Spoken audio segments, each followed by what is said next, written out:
Mamahaling bag. Ay, mga LV, gano'n. Louis Vuitton. Lumang bag, gano'n.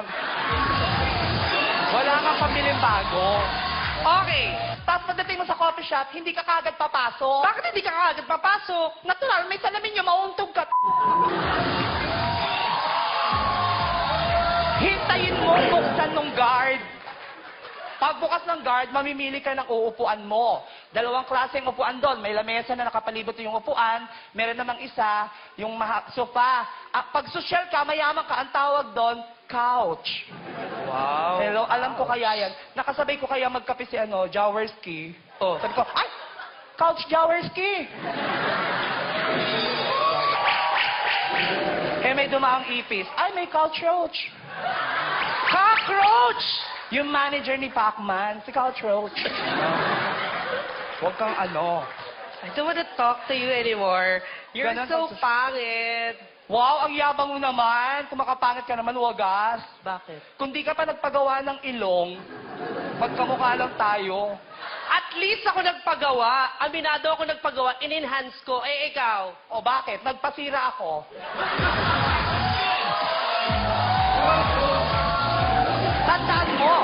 Tandaan mo, mas mahal magpasira kaysa magpagawa.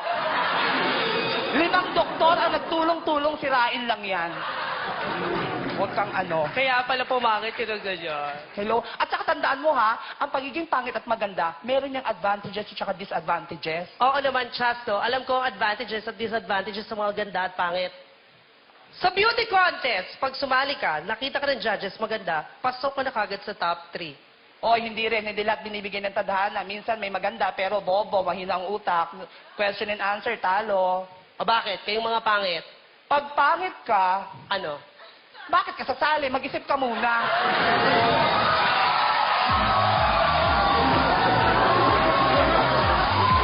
Ano to? Pangit? Pangit, sasali, beauty contest, lokohan? O bakit? Sa mga sakuna, pag maganda ka, hindi mo na kailangan humingi ng tulong. Lahat sila tutulungan ka kahit nasa bubong ka. Hello, Christine Reyes, ang peg. Hello? Pag pangit ka, Ano? lahat ng sakuna, naranasan ko na. May nangyari ba? Tingnan mo kaya, Suko ng sakuna.